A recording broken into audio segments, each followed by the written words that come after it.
안녕하세요, 김쌤입니다. 이번 시간에는 2025년 11월의 시험본 생산부터 좀 실시를 할까 합니다.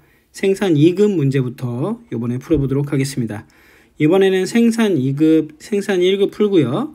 인사 2급, 인사 1급 풀고 물류를 좀 제일 마지막에 풀까 생각 중에 있습니다. 물류가 오프라인 수업하고 연계가 되다 보니까 물류를 좀 마지막에 하려 하거든요. 그래서 우선은 영상 보시는 분들은 생산부터 공부하실 분들은 생산 참고하시면 좋을 것 같아요. 자, ERP 정보관리사 1번 문제부터 바로 풀어 나가도록 하겠습니다. 인공지능과 빅데이터, 사물인터넷 등 혁신기술과 관련된 내용에 대한 설명으로 적절하지 않은 것 했어요. 제조업에서는 빅데이터 기술을 기반으로 해서 생산 자동화를 구현하고 ERP와 연계하여 선제적 예측과 실시간 의사결정이 가능하다. 괜찮습니다. 현재 ERP는 기업 내 각 영역에서 업무 프로세스를 분리 운용하도록 지원하여 독립적으로 틀렸죠. 통합 업무 시스템이다. 답은 2번이 되겠네요. 자, 2번 바로 들어갑니다. 이 비즈니스 지원 시스템을 구성하는 단위 시스템에 대한 설명으로 적절하지 않은 것, 해당되지 않는 것입니다. 자, EC 전자상거래. 여러분들 이 비즈니스를 애워주지 않고 SEM을 애워달라 했죠. 그죠? SFS, 그 다음에 VBM, ABM, 그 다음에 BSC 요 네 가지가 SEM의 내용이었습니다. 그럼 여기 아닌 건 뭐예요? 그렇죠. 답은 2번이죠. 애워주실 것만 애워주시면 된다. 3번 문제입니다. 적절한 것. 주식회사 생산성은 ERP와 연동되는 빅데이터 플랫폼을 도입하였다. 공정 IoT 센서 데이터, 설비 로그, 작업 지시 및 실적, 재고 흐름, 외부 수요 및 원자재 가격, 검사 카메라 영상 등 다양한 데이터를 수집하여 ERP와 연계하고 있다. 수집 데이터를 기반으로 수요 예측, 수요 재고에 대한 예측, 설비 고장 예지, 불량 클레임을 예측하고 있다. 즉 예측하고 있대요. 데이터를 수집하고 분석 결과는 시각화 대시보드로 경영진에게 제공되고 있습니다. 요약 자료가 제공되고 있다는 얘기죠. 경영진은 ERP 연동 빅데이터 플랫폼을 통해서 데이터를 통합 분석하여 계획을 실적관리와 예측 정확도가 개선되었다라고 합니다. 즉 여기서 정확성보다 속도와 양을 중시한다 이런 얘기 없었죠. 빅데이터 처리 단계에는 수집, 저장, 처리, 분석, 시각화 과정이 포함되어 있다. 얘가 맞네요. 2번이 맞는 것 같고요. 자, 3번도 독립적으로 운영된다? 아니죠. 그 다음에 빅데이터 대량 수치 데이터만이 한정사가 나왔으니까 아니죠. 여러분들 정형 데이터, 비정형 데이터 다 분석해야 되겠죠. 3번 문제 괜찮은 문제인 것 같습니다. 한번 읽어주시고요. 4번 문제입니다. 클라우드 ERP와 관련된 설명으로 적절하지 않은 것. 클라우드를 통해 ERP 도입에 관한 진입장벽을 낮추는 거죠. 이거 나왔던 문제입니다. 4번 문제는 이전부터 계속 나왔던 문제 유형에 해당이 된다 라고 봐주시면 될 것 같아요. 자, 5번 문제입니다. APP에 대해서 나왔는데 총괄 생산계획의 전략을 수립하기 위한 변수로 고려되지 않는 것. 자, 여러분들 전략이 여러 개 있었죠. 생산율 조정, 고용 수준의 변동, 재고 수준의 조정, 그 다음에 설비 확장 및 하청이었습니다. 자, 아닌 건 뭐예요? 그러면 제조 원가 조정은 없었다. 자, 6번입니다. 생산 프로세스의 정의로 가장 적절한 것은 했어요. 기업이 고객을 위해 광고를 기획하고 실행하는 일련의 과정. 괜찮습니다. 근데 여기서 이 내용이 틀린 건 아니고요. 생산 프로세스가 뭐냐 이거죠. 그러면 여러분들 그 기업이 고객을 광고를 기획하고 실행하는 일련의 과정은 뭐 우리가 흔히 말하는 마케팅 과정이라 보면 좀 더 편하겠죠. 그다음 유통 단계에서 상품 가격을 결정해서 이익을 극대화하는 과정. 얘도 생산은 아니죠. 어떻게 보면 유통에서의 그 가격 결정 단계가 될 것 같아요. 전략 및 마케팅 단계가 될 것 같습니다. 다양한 소비자 조사 결과 바탕으로 신제품 마케팅을 한다고. 지금 거의 다 보면 마케팅 쪽인 것 같아요. 지금 1, 2, 3번이. 원자재, 부품, 노동력, 자본 등을 투입하고. 자, 우리 생산 시스템은 여기 시스템이라고 돼 있죠. 시스템이 있으면 인풋이 있고요. 그러면 아웃풋이 있는 거였죠. 그 다음에 여기서 우리가 피드백이라 부르는 거.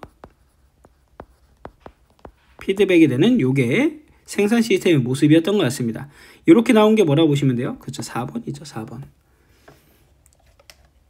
자, 7번 문제입니다. 7번은 지수평할법이래요. 평할상수 0.3 주어졌고요. 공식 한번 써볼까요? ft는 at 곱하기 알파 더하기 1 마이너스 알파의 f의 t 마이너스 1이었습니다. 그대로 집어 넣어주시면 되겠죠. 계산하시면 얼마 나와요? 그쵸? 12,600 나옵니다. 이건 뭐 맨날 했던 거니까. 자, 그 다음에 8번 문제를 보시면 BOM이래요. A 10개를 만들고 싶다 합니다. 그대로 한번 해볼까요? 20 곱하기니까요. 20, 60, 그 다음에 30, 30, 그 다음에 60이네요.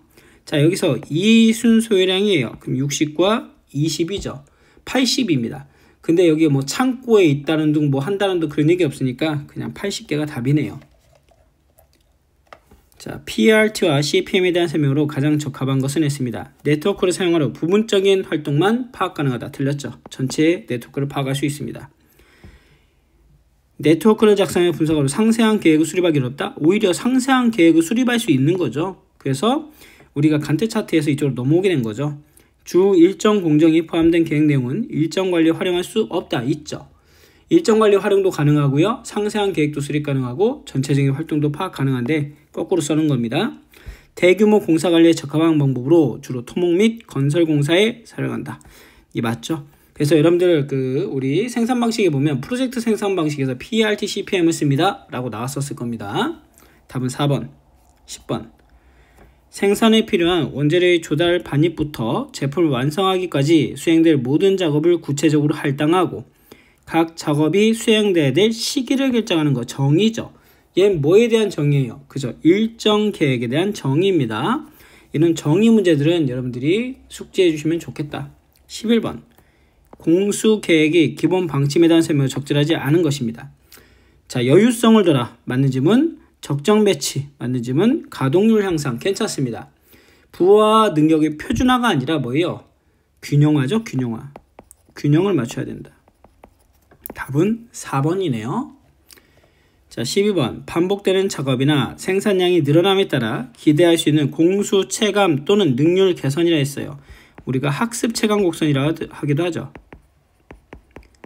얘를 갖다가 그래프나 수식으로 나타내는 건 학습 곡선, 학습 곡선이라고 합니다. 학습 곡선, 학습 체감이라고 보다는 학습 곡선이라는 게 낫겠네요. 학습 곡선, 공수 체감, 학습 곡선. 자, 답은 3번입니다. 자, 13번. 보기 내용이 설명한 것은 무엇입니까? 생산 가공이나 조립 라인에서 공정 간의 균형을 이루지 못할 때 각 공정의 소요 시간이 균형이 되도록 작업장이나 순서를 배열하는 것 정의죠. 라인 밸런싱에 대한 내용이네요. 답은 3번. 자, 14번. JIT 시스템과 MRP 시스템에 대한 설명은 옳지 않은 것입니다.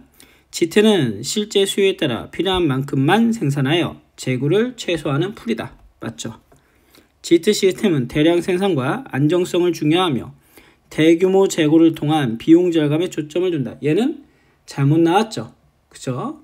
JIT 시스템은 소량 생산과 재고 최소화하기 때문에 잘못 나왔다. 답은 2번이다. 나머지 한번 읽어보시고요. 칸반이라는 건 JIT의 통제 도구라고 했습니다. 간판을 갖다 읽어준 거죠.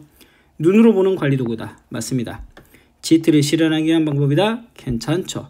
풀이다. 3번, 4번 둘 중에 하나 답이 되는 거죠. 왜? 풀과 푸시는 반대의 개념이니까요. 푸시는 MRP 쪽이 좀 더 맞겠죠. 16번. 자, OSO 활동이 있네요. 정리, 정돈, 청소, 청결 40가지입니다. 여기서 청소에 대해서 물어봤죠. 불필요한 것을 버리는 것. 얘는 정리죠. 깨끗하고 산뜻하게 유지하는 것. 정리, 정돈, 청소를 갖다가 유지하는 것 청결이라고 부르죠. 그 다음에 필요한 것을 즉시 사용할 수 있도록 위치시키는 것 정돈이네요.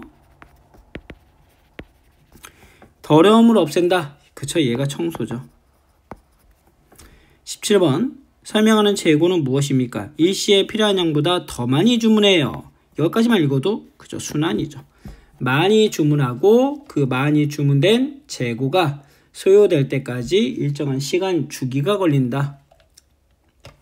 자, 18번 문제고요. EOQ는 루트 EDS 나누기 H는 PI로 표현이 됐습니다. 그대로 집어넣으면 얼마나요? 그렇죠. 30개 나옵니다. 이건 계산해 보시면 되겠고요. 19번. 얘도 간만에 나왔어. 별표해 주시고요. 여러분들 순소유량은 이거 없는 책도 있더라고요. 요즘에 총소유량 마이너스 현재고 마이너스 있고 예정재고 플러스 할당된 재고 플러스 안전재고 플러스 알파라고 봅니다. 자, 그러면 여기서 지금 알파는 거의 안 주어지니까 총 소유량 얼마예요? 200개 마이너스 현재고 60개가 있대요. 60개 있고 예정재고 60개 그 다음에 향후 투입될 재정 30개 안전재고 30개입니다. 이렇게 해주시면 되겠죠. 자, 그럼 몇 개예요? 140개.